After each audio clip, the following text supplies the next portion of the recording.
الذي علم بالقلم علم الإنسان ما لم يعلم. بسم اللہ الرحمن الرحیم.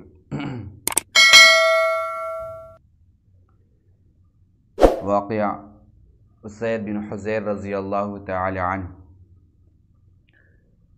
مصعب بن عمیر رضی اللہ تعالی عنہ جب تبلیغی مشن پر مدینہ پہنچتے ہیں، یثرب پہنچتے ہیں، اسعد بن زرارہ کے یہاں قیام کرتے ہیں. اسعد بن زرارہ اپنا ایک کمرہ ان کے قیام کے لیے مخصوص کر دیتے ہیں، خاص کر دیتے ہیں، متعین کر دیتے ہیں، جس کو تبلیغی مقاصد کے لیے مصعب بن عمیر رضی اللہ تعالی عنہ استعمال کرتے ہیں.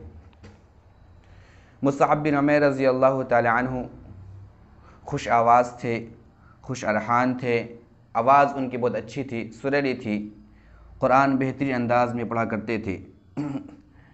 لوگ ان کے گرویدہ اور دلدادہ ہوتے جا رہے تھے. ایک مرتبہ اسعد بن زرارہ مصعب بن عمیر رضی اللہ تعالی عنہ کو لے کر کے نکلتے ہیں تاکہ قبیلہ بنی عبد الاشہل کے افراد سے ملاقات کریں. ایک باغ میں داخل ہوتے ہیں تو وہاں پھر باغ میں جا کر ایک چشمے کے پاس بیٹھ جاتے ہیں. کچھ لوگ آ کر کے ارد گرد جمع ہو جاتے ہیں، مسلم بھی ہوتے ہیں، غیر مسلم بھی ہوتے ہیں. مصعب بن عمیر رضی اللہ تعالی عنہ انہیں وعظ و نصیحت کرتے ہیں، دین پہنچاتے ہیں. لوگ ان کی جادو بیانی سے بہت متاثر ہوتے ہیں. ایک شخص آ کر سعد بن معاذ اور اسید بن حضیر سے آ کر یہ کہتا ہے اور ان کو خبر دیتا ہے کہ آپ کے گھروں کی طرف کسی نے رخ کیا ہے، مکہ کے ایک نوجوان نے، اور وہ آ کر اپنے دین کی طرف لوگوں کو بلا رہا ہے، دین کی تبلیغ کر رہا ہے اور روز و شب اس میں مشغول ہے، مصروف ہے. سعد بن معاذ کہتے ہیں اسید بن حضیر سے کہ اسید دیکھو، جاؤ اور انہیں منع کرو اور ان کو اس کام سے روکو اور ان کو یہاں سے بھاگ جانے پر مجبور کرو اور کہو کہ تم ہمارے یہاں آئے ہو تاکہ ہمارے کمزور دل لوگوں کو ورغلاؤ اور پھسلاؤ اور انہیں ان کے دین سے بیزار کر دو، پھیر دو اور ہمارے خداؤں کی معبودوں کی توہین کرو. سعد بن معاذ کہتے ہیں کہ اگر وہ میری خالہ کے بیٹے اسعد بن زرارہ کے یہاں اگر وہ قیام نہ کرتے تو میں خود جا کر ان کو یہاں سے بھاگ جانے پر مجبور کرتا اور میں ان کی خبر لیتا. چنانچہ اسید بن حضیر نیزہ پکڑتے ہیں اور نکلتے ہیں. اسعد بن زرارہ آتا ہوا دیکھ کر کہتے ہیں مصعب بن عمیر رضی اللہ تعالی عنہ سے کہ دیکھو اسید آ رہے ہیں. لوگ ان کو بہت سارے کمالات کی بنیاد پر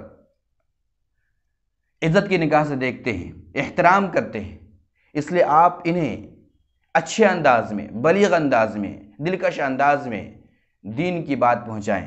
اگر یہ ایمان لے آئیں گے تو بہت سارے لوگ ایمان لے آئیں گے. چنانچہ اسید بن حضیر رضی اللہ تعالی عنہ اب اسلام نہیں لائے ہیں. اسید بن حضیر آتے ہیں بڑے ہی شان و شوکت، روب و دبدبہ اور تم طراق کے ساتھ آ کر کھڑے ہو جاتے ہیں اور مجمع کے سامنے کھڑے ہو جاتے ہیں اور مصعب بن عمیر رضی اللہ تعالی عنہ کو مخاطب کر کے کہتے ہیں کہ تمہیں ہمارے گھروں کی طرف آنے کی جرأت کیسے ہوئی اور تمہیں کس نے اجازت دی کہ تم ہمارے کمزور دل لوگوں کو ورغلاؤ اور پھسلاؤ. مصعب بن عمیر اپنے نور ایمان سے چمکتے ہوئے چہرے کے ساتھ مصعب بن عمیر کو اسید بن حضیر کو دیکھتے ہیں اور پیارے انداز میں، میٹھے انداز میں، نرم لہجے میں کہتے ہیں کیا تمہیں کوئی بھلائی اور خیر کی توقع ہے، مطلوب ہے، بھلائی اور خیر مطلوب ہے؟ اسید کہتے ہیں بڑی بے نیازی کے انداز میں، لہجے میں، گویا ان کو اس کی کوئی حاجت ہی نہیں ہو. کہتے ہیں کیا ہوتی ہے بھلائی، کسے کہتے ہیں خیر؟ مصعب بن عمیر کہتے ہیں کہ چند لمحہ بیٹھیں، تھوڑی دیر بیٹھیں اور میری بات سنیں. اگر آپ کو میری بات پسند آئے تو قبول کریں، ورنہ میں یہاں سے چلا جاؤں گا اور دوبارہ کبھی اس کی طرف رخ بھی نہیں کروں گا. اسید بن حضیر کہتے ہیں کہ ٹھیک ہے، اب آپ نے دل لگتی بات کہی ہے، انصاف کی بات کہی ہے۔ چنانچہ بیٹھتے ہیں اور مصعب بن عمیر رضی اللہ تعالی عنہ اسلام کی خوبیاں، اسلام کے فضائل بتاتے ہیں، بہترین انداز میں، خوبصورت انداز میں، دلکش انداز میں، دلگداز انداز میں بیان کرتے ہیں۔ وہ جذب و کیف کے عالم میں پکار اٹھتے ہیں کہ اسلام میں داخل ہونے کا کیا طریقہ ہے۔ چنانچہ مصعب بن عمیر کہتے ہیں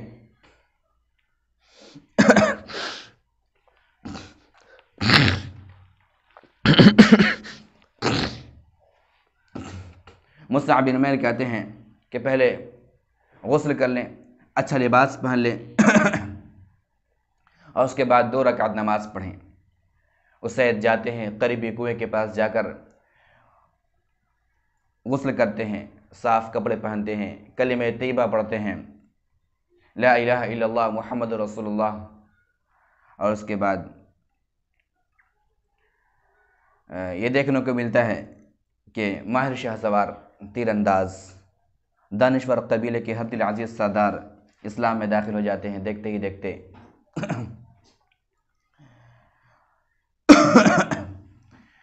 اور یہ پھر اسید بن حضیر رضی اللہ تعالی عنہ، سعد بن معاذ رضی اللہ تعالی عنہ کے اسلام لانے کا سبب بنتے ہیں۔ اور یہ پھر یہ دونوں، اسید بن حضیر رضی اللہ تعالی عنہ اور سعد بن معاذ رضی اللہ تعالی عنہ، پورے قبیلے کے اکثر افراد کے اسلام لانے کا سبب بنتے ہیں۔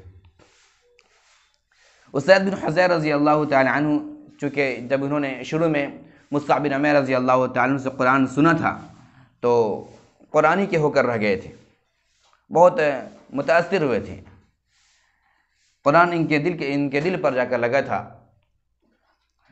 تو اس کے بعد انہوں نے قرآن سیکھا، اور کتاب میں یہ بات لکھی ہے کہ انہیں یا تو غازی کے روپ میں دیکھا گیا یا تو پھر قرآن میں منہمک دیکھا گیا، کہ قرآن کی تلاوت میں منہمک ہیں۔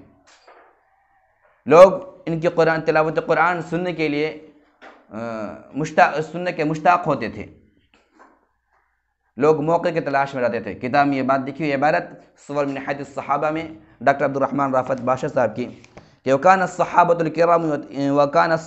الْكِرَامُ يَتَحَيَّنُونَ أَوْقَاتَ قِرَاءَتِهِ وَيَتَسَابَقُونَ إِلَى سَمَاعِ تِلَاوَتِهِ، کہ صحابہ کرام ان کے تلاوت قرآن کا انتظار کرتے تھے، کب یہ قرآن کی تلاوت کریں گے، اور یہ تلاوت قرآن سننے کے لیے ایک دوسرے سے آگے بڑھتے تھے۔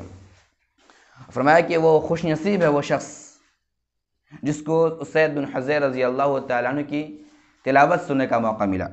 وَفَيَا سَعْدَ مَنْ يُتَاحُ لَهُ أَنْ يَسْمَعَ الْقُرْآنَ مِنْهُ رَطْبًا طَرِيًّا كَمَا أُنزِلَ عَلَى محمد صلی اللہ علیہ وسلم، کیونکہ یہ قرآن ویسے ہی پڑھا کرتے تھے اسید بن حضیر جیسا کہ آپ صلی اللہ علیہ وسلم پر قرآن نازل ہوا تھا۔ اور یہ کتاب میں یہ بات لکھی ہوئی ہے کہ انسان تو انسان، آسمان والے فرشتے بھی ان کی تلاوت سننے سے ان کی تلاوت سے لطف اندوز ہوتے تھے۔ فَقَدْ اسْتَعْذَبَ أَهْلُ السَّمَاءِ تِلَاوَتَهُ كَمَا اسْتَعْذَبَهَا أَهْلُ الْأَرْضِ۔ بقیہ آئندہ انشاءاللہ۔